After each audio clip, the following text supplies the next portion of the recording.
Cup ಮೊಸರು ತಿನ್ನುವುದರಿಂದ ಏನಾಗುತ್ತದೆ? ಆಪ್ಷನ್ ಎ ಕ್ಯಾಲ್ಸಿಯಂ ಉತ್ತಮವಾಗುತ್ತದೆ. ಆಪ್ಷನ್ ಬಿ ತೂಕ ಕಡಿಮೆಯಾಗುತ್ತದೆ. ಆಪ್ಷನ್ ಸಿ ಮಧುಮೇಹ ನಿಯಂತ್ರಣ. ಆಪ್ಷನ್ ಡಿ ಕರುಳಿನ ಆರೋಗ್ಯ.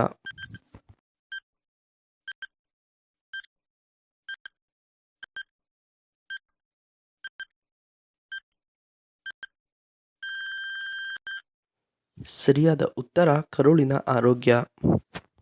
ಸ್ನೇಹಿತರೆ, ಮೊಸರನ್ನದಲ್ಲಿ ಪ್ರೋಬಯೋಟಿಕ್ ಎಂದ ಬ್ಯಾಕ್ಟೀರಿಯಾಗಳು ಇರುತ್ತವೆ.